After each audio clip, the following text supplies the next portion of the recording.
Guys welcome back to a new video.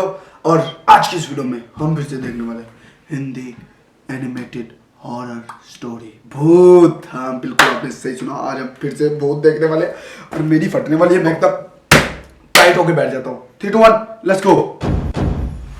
Original video का link description में मिल जाएगा। भाई क्यों डराना है, अभी तो वीडियो शुरू नहीं हुई है। अनिश एक सरकारी मुलाजिम था।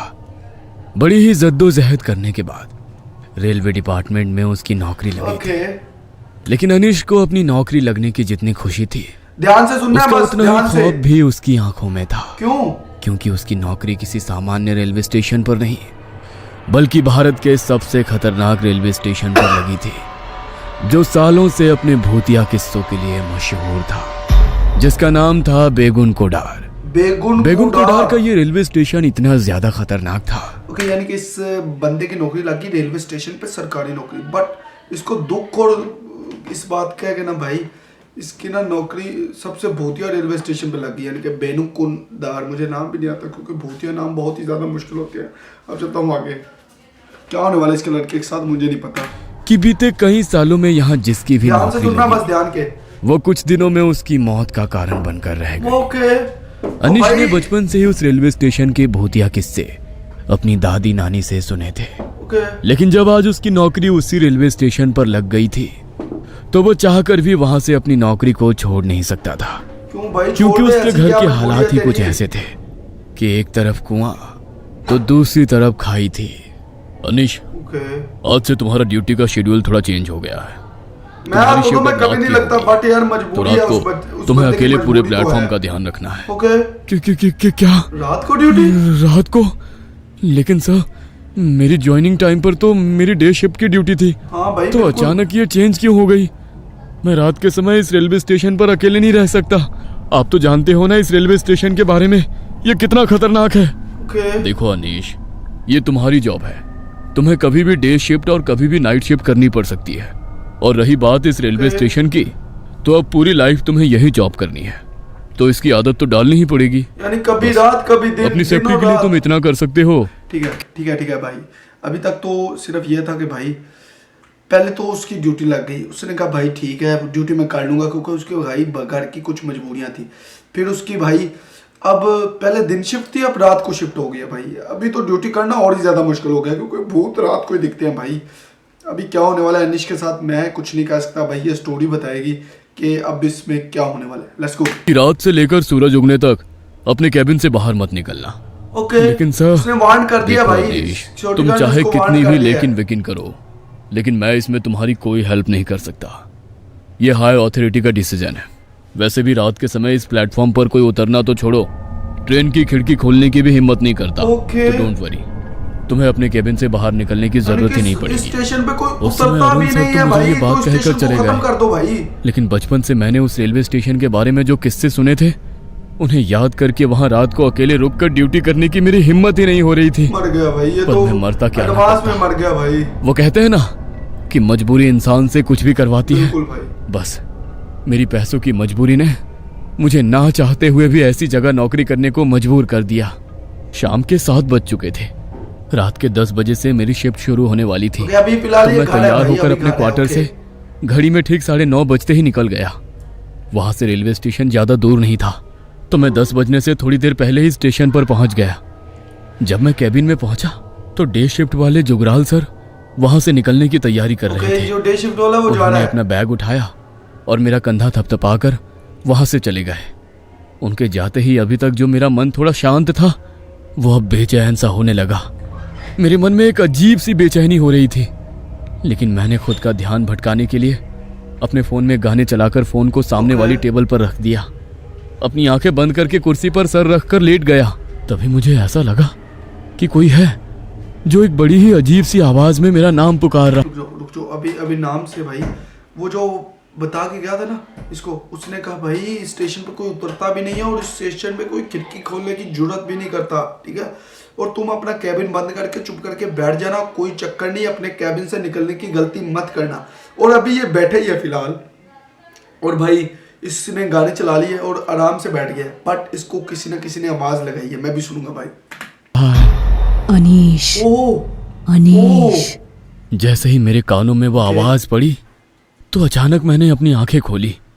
नजर घुमाकर पूरे केबिन में इधर उधर देखा तो कोई भी नहीं था, ना ही पूरे केबिन में किसी तरह की कोई हलचल हो रही थी। ये देखकर मैं थोड़ा रिलैक्स हो गया। फोन में कोई बोरिंग सा गाना चल पड़ा जो मैंने अपनी जिंदगी में आज से पहले कभी सुना नहीं। ऐसा गाना चल गया तो उसके फोन में भी नहीं है भाई। आवाज भी कुछ अजीब थी।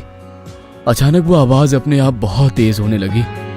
उसे सुनकर ऐसा लगा कि मानो मेरे कान के पर्दे फट जाएंगे। इतनी भी बुरी नहीं है भाई। गाना बंद करने के लिए जैसे ही हाथ में अपना फोन उठाया तो मेरे फोन की पूरी स्क्रीन बिल्कुल ब्लैक हो गई। मैंने पावर बटन से फोन को स्विच ऑफ करने की कोशिश की, लेकिन मेरा फोन अचानक ऐसा हो गया कि मैं उसे ऑफ ही नहीं कर पाया। भाई फोन उस आवाज से परेशान होकर मैंने अपने कानों को अपने दोनों हाथों से भींच लिया। तभी अचानक सब कुछ एकदम शांत हो गया। मैंने जैसे ही अपनी आंखें खोली तो मुझे ऐसा लगा कि मेरे केबिन के दरवाजे को मानो जैसे कोई बहुत जोर से खटखटा रहा हो। लेकिन इतनी रात को पूरे प्लेटफॉर्म पर मेरे अलावा तो कोई और था ही नहीं। दरवाजा नहीं खोलना, तो फिर आखिर मेरे केबिन का दरवाजा कौन खटखटा रहा है? ये सोचकर मेरे पसीने छूट गए, लेकिन फिर भी मैंने हिम्मत करते हुए पूछा, कौन है? कौन है? कौन है बाहर? मेरी मदद करो साहब, दरवाजा खोलो वरना वो लोग मुझे मार डालेंगे। बचा लो मुझे। भाई अनिश दरवाजा ना खोली। ये तो किसी लड़की की आवाज है। दरवाजा मत खोलियो। लेकिन इतनी रात को कोई लड़की यहाँ पर क्या कर रही है? नहीं, ये सब छलावा है। बिल्कुल छलावा। मैं दरवाजा नहीं खोलूंगा। खोलना तूने। ये सोचकर मैंने दरवाजा नहीं खोला और चुपचाप अपनी कुर्सी पर ही बैठा रहा। तभी वो लड़की मेरे केबिन का दरवाजा और जोर जोर से खटखटाते हुए मदद की गुहार लगाने लगी। प्लीज मुझे बचा लो। नहीं, वो मार डालेंगे मुझे। खोल दो दरवाजा। उसकी इतनी तेज रोने की आवाज सुनकर मुझे ऐसा लगा कि सचमुच कोई लड़की मुसीबत में है। इसलिए उसकी मदद करने के लिए मैंने अपने केबिन का दरवाजा खोल दिया। मर गया। दरवाजा खोलते ही सामने देखा तो मेरे सामने दूध के जैसी सफेद तू लड़की को देख ले, वो भूत है। मानो कोई अप्सरा उतरकर मेरे सामने आ गई हो।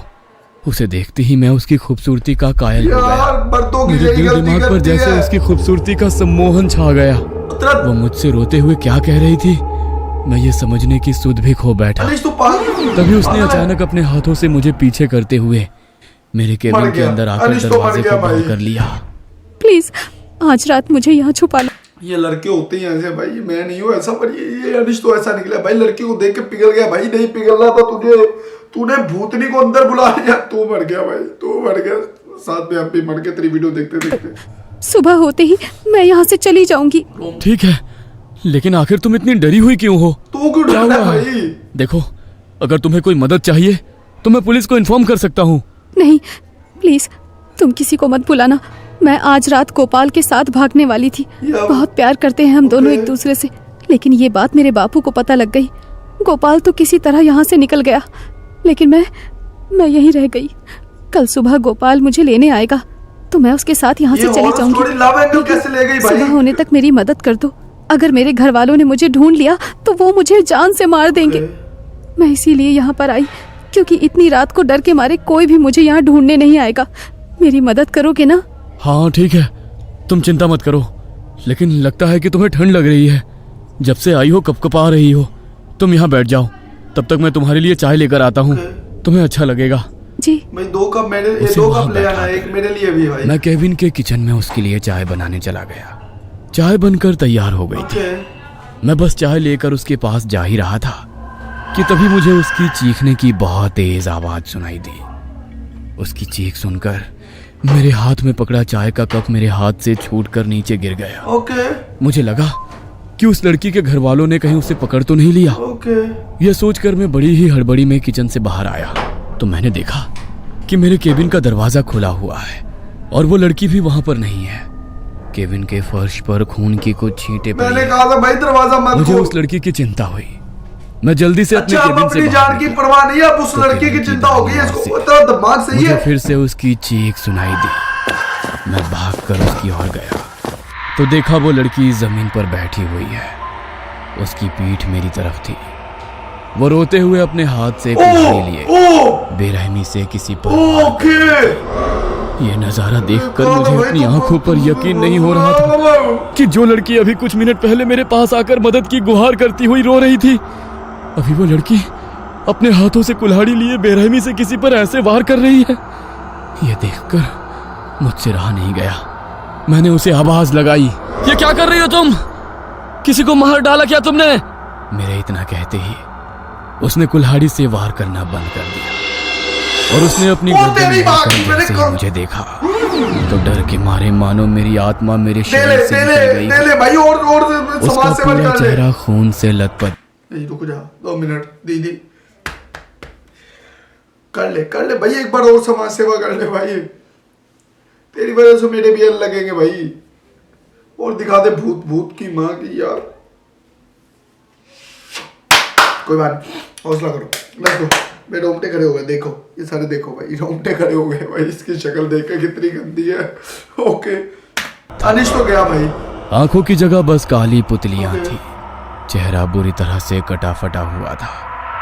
उसने मेरी ओर देखकर बड़े ही भयानक तरीके से मुस्कुराया तो उसके लंबे काले दांत देखकर मुझे ऐसा लगा कि घिन के मारे मुझे उल्टी हो जाएगी। वो अपने सामने पड़ी लाश के मांस को अपने हाथों से पकड़कर खा रही थी। उसे देखकर मैं इतना डर गया कि डर के मारे मेरे पैर वहीं जम गए। तभी उसने फिर से मेरी ओर बड़ी ही भयानक हंसी के साथ हंसते हुए देखा, वहां से भाग गई। मुझे लगा कि अब वो वहां से चली गई है, इसलिए मैं थोड़ी आगे जाकर उस लाश को देखने गया ताकि पुलिस को इसकी खबर दे पाऊं। लेकिन जब मैं उस लाश के पास पहुंचा तो उसे देख मानो मेरा कलेजा मेरे हाथ में आ गया। यार इसका फिर भी हौसला है। वो नजारा देखकर मैं लाश को देखने का चला, मैं भाग लेता वहां से। मैं वहीं पर बेहोश होकर गिर पड़ा। सुबह जब मेरी आंख खुली तो मैं अपने केबिन के चेयर पर था। प्लेटफॉर्म से बहुत शोर सुनाई दे रहा था। मैंने बाहर निकलकर देखा तो प्लेटफॉर्म पर काफी सारे लोगों का जमावड़ा लगा हुआ था। प्लेटफॉर्म पर किसी की लाश पड़ी थी, इसलिए मैं भी लोगों के बीच से जाकर उसे देखने गया तो डर के मारे मेरी आत्मा सिहर उठी, क्योंकि लोगों के बीच पड़ी वो लाश किसी और की नहीं बल्कि मेरी लाश थी। इस रेलवे स्टेशन पर पोस्टिंग वाले हर ऑफिसर की तरह ही आज मेरी भी मौत हो चुकी थी। अगर आपको कभी इस रेलवे स्टेशन पर एक रात बिताने का मौका मिले तो क्या आप यहां आना चाहेंगे? शायद मेरी ही तरह वो लड़की आपके पास भी मदद की गुहार लेकर आ जाए। बंद कर भाई, मैं रेलवे स्टेशन का, मैं मेरे घर में कोई भूत हो मैं घर में ना घुसूं भाई, रेलवे स्टेशन तो दूर की बात, ठीक है। जब वो वार्ड करके गया था अनिश को कि भाई तूने रात को दरवाजा नहीं खोलना कैबिन का, तेरे माथे बेवकूफ था भाई कि तू दरवाजा खोल रहा है जाके, फिर तो मरना तय था यार। तो guys I hope so you will enjoy the video. बाकी यार मेरी तो फट गई है, तो बाकी मिलता हूँ कल किसी नए टॉपिक के साथ, किसी नई हॉरर वीडियो के साथ। तो गाइस बाय बाय। भूत तो नहीं है यहाँ पे, कोई भूत नहीं है, भूत नहीं गए।